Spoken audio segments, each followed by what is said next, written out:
A group of down-on-their-luck Broadway stars shake up a small Indiana town as they rally behind a teen who just wants to attend prom with her girlfriend. Hey, what's going on, everybody, and welcome back to my channel, Movie Files. Elliot back again with a brand new early Netflix review, and this time is for the musical, directed by Ryan Murphy, coming to Netflix this Friday, December 11th. We're talking about The Prom. Very excited to let you all know what I thought about the film, and if you should check it out in this spoiler-free review before we dive into the details. As you can see on the screen now, make sure you're following me on all my other social media accounts. That way you can stay up to date with what's going on over here at Movie Files. If you are new to the channel, welcome to the community. Consider subscribing, and while you're at it, hit the notification bell. That way you don't miss any of my other early movie reviews, TV coverage, live streams, and all the fun things we do on this channel. It will mean a lot to me if you all can share this video and give it a thumbs up. It helps out the channel, but I also really appreciate it. And in the comments, let's discuss The Prom. Were you excited for the film? Once you've seen it, let's discuss your positives. What you think it was your favorite song, your favorite character, but also some of your criticisms. Let's talk about it in the comments below. So for me personally,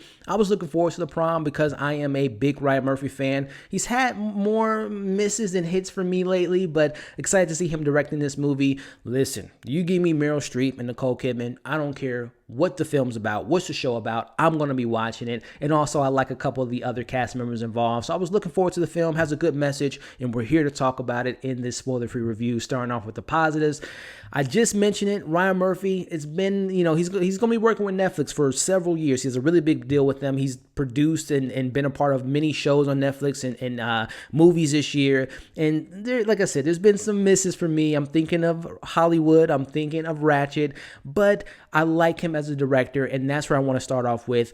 The first half of this film was so much fun. Again, if you've seen the trailer, you've read the synopsis, it's based on a Broadway play, which is based on a true story. You have Dee Allen, played by the incredible Meryl Streep. You have James Corden as Barry and Nicole Kidman and a couple other characters.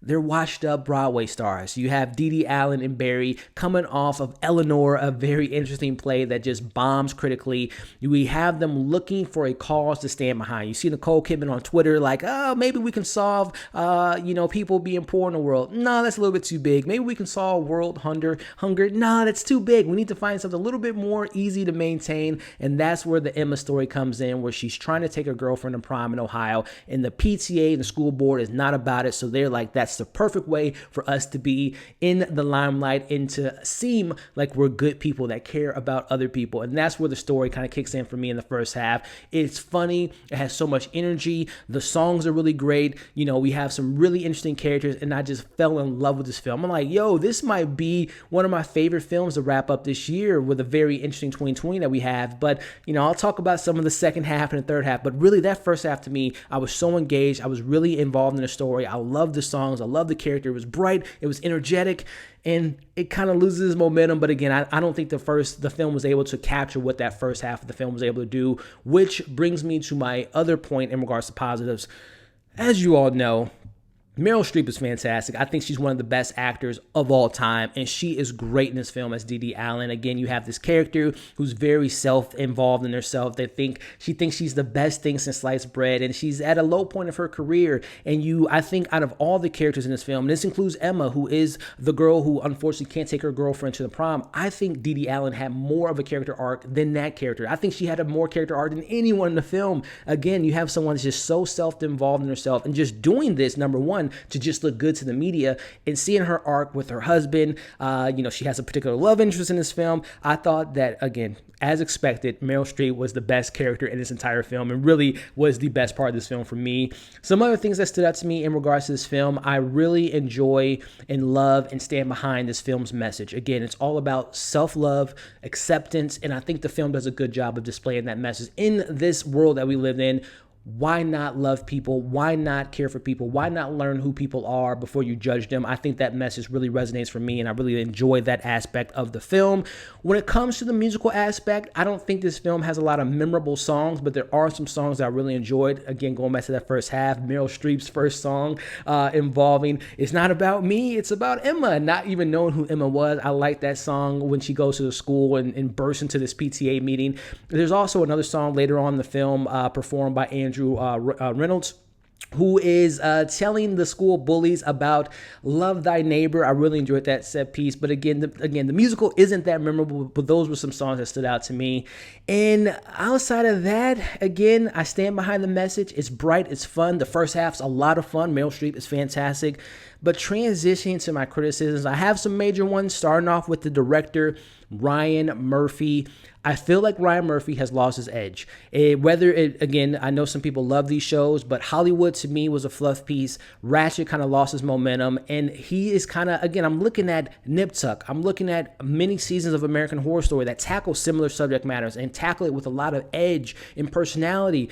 This film to me felt generic and felt like a fluff piece and felt like it was just, again, it's not an original screenplay or anything, but I felt like, and I don't know if the play, because I haven't seen the play, I don't know if it dives deeper into the issue at hand, Emma being gay and the PTA, and there's people in this movie, without spoiling anything, like Kerry Washington character, for example, who I'm a big fan of Kerry Washington. She's a homophobe. She's literally a homophobe. And the way they handle that character and how she finds out a certain person that's close to her being involved. I don't know if you've seen the trailer. I don't want to get too much into spoilers, but I felt like this. I'll use Kerry Washington, for example. The bullies at school are example. These characters that have prejudiced ways about the gay community and how the story kind of wraps up in a perfect bow. And I felt that way about Hollywood. I felt that way about Ratchet. I feel like Ryan Murphy doesn't push the envelope enough like he used to. I love the message. I love joy. I love love. I love that stuff. But sometimes you got to dive deeper. We're like, what's the message here? And I feel like Ryan Murphy just kind of pulls himself back from really getting into the conversation. That really kind of was unfortunate for me because I felt like this film could have really hit on an emotional beat. And that's just me personally. As some people might really resonate with the story, but I thought it was just really too perfectly put together, and people that were literally homophobic were able to just, let's just say, become accepting of certain things without really diving into it and just figuring things out within one scene. So I wasn't a big fan of the lack of emotional connection within the story. Emma, who is our main character, who is the lesbian who can't take her girl for the prom. Unfortunately, this young actress who I think she has a lot of charm and charisma. She seems really sweet. Jo Ellen Pillman, she is very bland, unfortunately for me. I felt like she was miscast. And I felt like her and her girlfriend in particular just didn't work for me emotionally. I thought their musical piece was lacking. I thought that she was almost too nice. It might say harm to say, and she hit some emotional beats, but for me, I thought that she was miscast and just didn't work for me emotionally speaking. I think they could have brought someone else in that had a little bit more gravitas in the performance. So that was really unfortunate because there were moments that I really felt bad for the character, but not the actor in the role. I think that she didn't really hit the emotional beats, especially there's a part in this movie that just was really almost, and this is kind of a bad thing too, and the negatives, it almost felt like the film ended in the second half when something happens with the PTA and another prom, let's just say that. But I felt bad for the character, but I just didn't feel like Jo hit the emotional beats that really needed to be there for the character.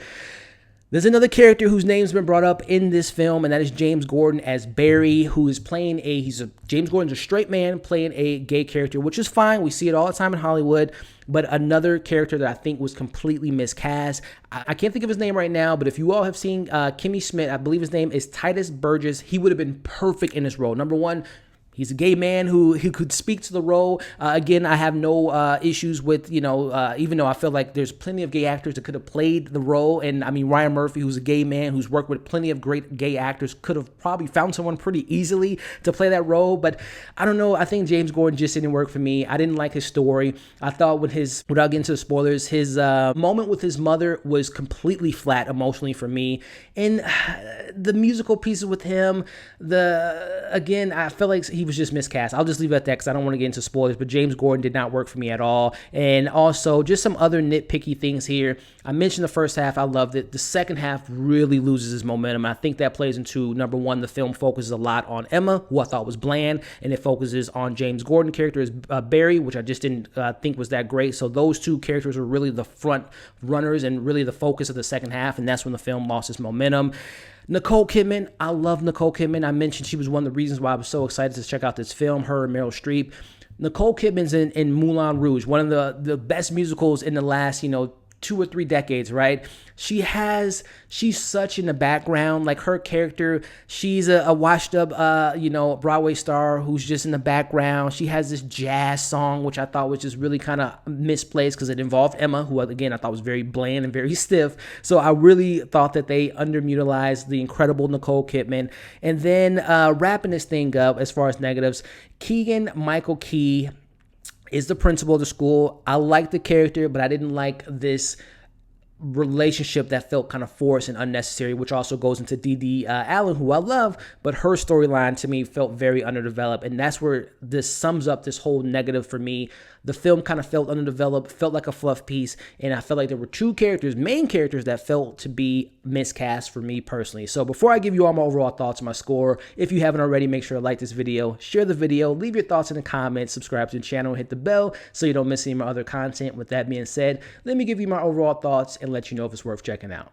So overall for me, the first half of this film was great. It's the best part of the film. It's a lot of great energy, a lot of great laughs. It's bright, it's energetic, but unfortunately it loses its momentum in the second and third act for me personally. Meryl Streep is of course Meryl Streep. She's fantastic in this film, is the best character for me, but unfortunately everyone else was just okay or completely miscasted. The message of the film definitely hits home in regards to self-love and acceptance, and is definitely something I stand behind, but unfortunately the film felt bland and lacked emotional punch. It was something that I wish I could have loved, but I thought it was just okay. With that being said, I'll give The Prom a 3 out of 5.